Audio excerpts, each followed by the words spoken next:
Hi friends, ఇవాళ వీడియోలో potli buttons ఎన్ని విధాలుగా రెడీ చేసుకోవాలో నేర్చుకుందాం. ఫస్ట్ ఈ థర్మాకోల్ బాల్స్ ఉంటాయి కదా, తలంబ్రాలు వేసుకుంటారు, వీటితో రెడీ చేయొచ్చు. నెక్స్ట్ మన ఫ్యాన్సీ షాపులో అమ్ముతారు బటన్స్, పూసలు అవి. నెక్స్ట్ లైనింగ్ క్లాత్ తోటి రెడీ చేయొచ్చు. ఇప్పుడు ఒక్కొక్కటి ఎలా రెడీ చేయాలో చూద్దాం. ఫస్ట్ క్లాత్ తీసుకోండి. మనం ఏదైతే బటన్స్ కట్టాలనుకుంటున్నామో ఆ క్లాత్ తీసుకోండి. రెండు రెండు రెండున్నర ఉండొచ్చు. నేను 3 రకాలు కట్టాలి కాబట్టి 3 రకాల క్లాత్ తీసుకున్నాను. ఫస్ట్ ఈ కాటన్ క్లాత్ తోటి ఎలా కట్టాలో చూద్దాం. కాటన్ క్లాత్ని తీసుకొని దాన్ని రౌండ్గా ఫోల్డ్ చేసి రౌండ్గా బాల్లా చుట్టండి. ఆ చుట్టిన క్లాత్ని మనం ఏదైతే బటన్స్ కట్టుకోవాలనుకుంటున్నామో ఆ క్లాత్ తోటి నీట్గా రౌండ్గా వచ్చేలాగా చుట్టండి. చుట్టిన తర్వాత మెలి పెడితే మనకి రౌండ్ షేపు బాగా కరెక్ట్గా వస్తుంది అన్నమాట. ఇప్పుడు దారం పెట్టి టైట్గా చుట్టేయండి, సరిపోతుంది. టైట్గా కొద్దిగా గట్టిగా టైట్గా చుడితే మీకు చాలా స్టిఫ్గా బాగుంటుంది అన్నమాట. జస్ట్ హాఫ్ ఇంచ్ వరకు చుట్టండి. ప్రతి బాల్కి కూడా హాఫ్ ఇంచ్ వరకు చుట్టుకుంటే ఖర్చు కరెక్ట్గా ఉంటుంది. చూస్తున్నారు కదా నేను ఎలా వీడియోలో రెడీ చేస్తున్నాను. సేమ్ యాజ్ ఇట్ ఈజ్ అలా రెడీ చేయండి.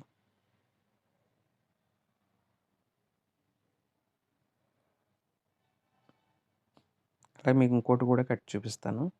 చూడండి, ఈ క్లాత్ని ఇందాక మీకు చెప్పలేదు, ఇంచు బాతికి అలా ఉంటే సరిపోతుంది. క్లాత్ మనకి కరెక్ట్గా పోట్లీ బటన్ సైజు కరెక్ట్గా వస్తుంది. ఆ క్లాత్ని జస్ట్ అలా మెల్ట్ చేసి రౌండ్గా చుట్టి ఆ క్లాత్లో పెట్టి నీట్గా టైట్గా పెట్టండి, సరిపోతుంది. చూస్తున్నారు కదా, సేమ్ యాజ్ ఇట్ ఈజ్ అలా పెట్టి దారం చుట్టేయండి, సరిపోతుంది.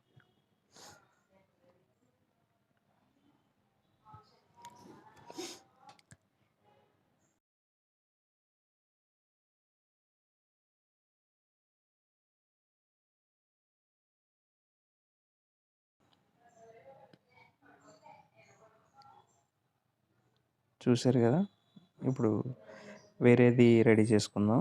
నెక్స్ట్ థర్మాకోల్ ఉన్నాయి కదా, థర్మాకోల్తో కట్టుకుందాం.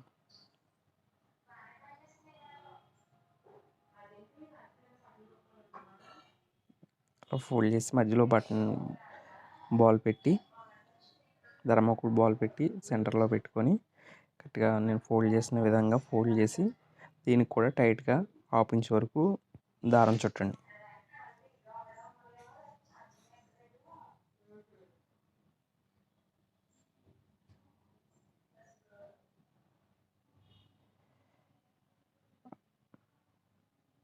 సేమ్ యాజ్ ఇట్ ఈజ్ రెండోది కూడా అలాగే.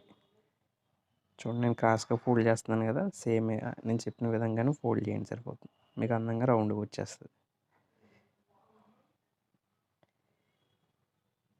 ఇందులో మనం ఫస్ట్ కట్టుకున్న క్లాత్తో బటన్స్ మనం ఐరన్ బాక్స్ పెట్టినా ఎటు పాడవకుండా నీట్గా ఉంటుంది. ఈ థర్మాకోల్ ఐరన్ బాక్స్ పెడితే తప్పడైపోతాయి, అణిగిపోతాయి అన్నమాట. అదే మనం పూసలు అనుకున్నాం కదా, ఆ పూసలది అయితే చాలా స్ట్రాంగ్గా ఉంటుంది. అది లైఫ్ టైం ఉండేది ఎక్కువ శాతం క్లాత్ అండ్ పూసతో ఉన్నదే లైఫ్ టైం ఎక్కువ ఉంటుంది. ఇది థర్మాకోల్ బాల్స్ అన్నాయి జస్ట్ ఐరన్ బాక్స్ పెట్టగానే బాల్ షేప్ లేకుండా తప్పడైపోతుంది. ఇప్పుడు పూసతో ఎలా కట్టుకోవాలో చూద్దాం. సేమ్ యాజ్ ఇట్ ఈజ్ పూసతో కట్టుకునేదే చాలా సులువు, ఎందుకంటే పూస గట్టిగా ఉంటుంది కాబట్టి గట్టిగా మెల్లిటి తిప్పితే రౌండ్ షేప్ ఆటోమేటిక్గా వచ్చేస్తుంది.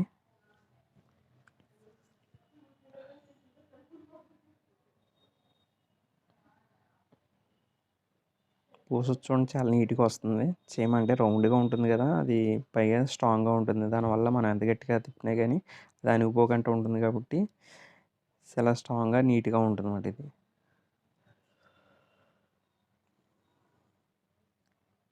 ఇందులో ఈ పూసత మట్టి కంపల్సరీ మనం స్టిచ్చింగ్ చేసుకున్నప్పుడు సింగిల్ పాదంతో స్టిచ్ చేసుకోవాల్సి వస్తుంది. మిగతా రెండు కూడా డబల్ పాదం పెట్టైనా స్టిచ్ చేసుకోవచ్చు. పూసత మట్టికి కంపల్సరీ సింగిల్ పాదంతో స్టిచ్ చేయాలి. చూడండి, రెండోది కూడా కట్ చూపిస్తున్నాను మీకు. పూసత అయితే వర్క్ అయితే చాలా నీట్గా ఉంటుంది. పోస్ట్ బాల్ అయితే చాలా అందంగా ఉంటుందన్నమాట. ఎందుకంటే అది అణిగిపోదు. మనం చుట్టింది ఎలా చుట్టామో అలాగే ఉంటుంది కాబట్టి చాలా నీట్గా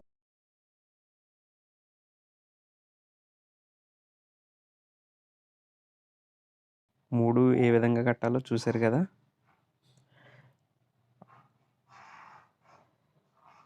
గ్రీన్‌దేమో థర్మాకోల్‌తో కట్టాను. ఆ పింక్‌దేమో పూసలతో కట్టాను. పర్పుల్ వైలెట్ కలర్‌దేమో క్లాత్‌తో కట్టాను. చూసారు కదా! 3 రకాలు.